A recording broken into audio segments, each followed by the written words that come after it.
Today, we're digging into something that's both fascinating and, honestly, a little unnerving in the world of AI. It's about a concept called the hidden spring, and it gets to the heart of why making these incredibly powerful models truly safe is so much harder than you'd think. We all want our AI to be helpful, harmless, and, well, aligned with our best interests. But researchers keep running into this really troubling pattern. You can spend all this time making an AI safe, and that safety can just break. It's surprisingly fragile. So the big question is, why? Okay, let's dive right in. The whole issue really kicks off with what researchers are now calling the alignment paradox. So right now, we use these really advanced methods like supervised fine-tuning, or SFT, and reinforcement learning from human feedback, that's RLHF, to teach these models how to behave. You can think of it like sending the model to a fancy finishing school to learn some manners. But here's the paradox. That training often turns out to be just superficial. It's like a thin veneer of safety that can be scratched off, circumvented, or even completely reversed. And the wildest part? Sometimes you can take a safe model, train it on some more data that's perfectly harmless, and it can accidentally undo all of that careful safety training. So what in the world is going on? Well, it's kind of like these models have this deep, stubborn default state that they're always trying to snap back to, no matter how hard we try to teach them something new. And this isn't just a vague feeling people have. Researchers have actually put a name to this phenomenon, and it's the core idea we're going to unpack today: model elasticity. So, what is elasticity? In this context, it's a language model's natural tendency to just revert back to the behaviors it learned way back during its pre-training. That's the phase where it ingested a huge chunk of the internet. Think of pre-training as its entire childhood. And all that safety stuff we add later, that's just a thin layer of polish we put on top. Now, this elasticity really has two key parts. First, there's resistance. The model basically digs its heels in and fights to hold on to its original programming. But second, and this is where it gets really interesting, there's rebound.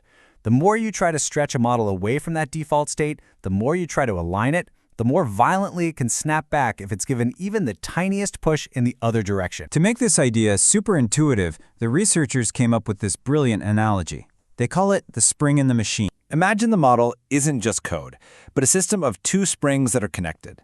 That massive ocean of pre-training data, all those terabytes of text from the web, that acts like a really, really stiff spring. It's incredibly hard to stretch or compress. But that much smaller, curated data set we use for safety alignment, well, that's like a weak, loose little spring attached to the big one. Let's just lay it out. On one hand, you've got the model's childhood. It's pre-training. The data size is vast. The result is a really high stiffness. It's deeply burned in and hard to change. On the other hand, you have the finishing school, or alignment. The data size is tiny in comparison, just a small set of curated examples. The result?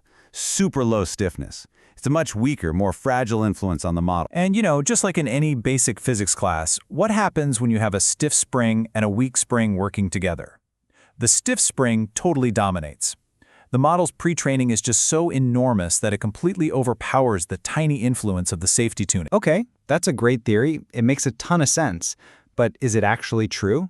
Well, that brings us to the proof. Let's look at the rebound effect. The researchers came up with this really elegant experiment. It's basically 3 simple steps. First, they align a model. They train it on a positive dataset full of safe, helpful text. Then, step 2, they nudge it. And I mean a tiny nudge. They fine-tune that safe model with a minuscule amount of negative or opposing data. Finally, step 3, they just observe. They sit back and measure how fast the model's behavior snaps back to being unhelpful or unsafe. And the results are pretty shocking. You can have a model that starts with a really high positive score, let's say a 0.9 out of 1, but after that tiny nudge of bad data, its performance completely plummets. It just rebounds, losing almost all of that alignment we worked so hard to give it. This is elasticity in action, right here on a chart. But here's the part that should really get your attention. This problem gets worse as the models get bigger and more powerful. The ones we actually care about using. A large 7 billion parameter model loses a staggering 75% of its alignment from that tiny nudge. It snaps back way harder than a smaller model. The bigger the model, the stiffer that pre-training spring becomes. And it's not just about the model's size.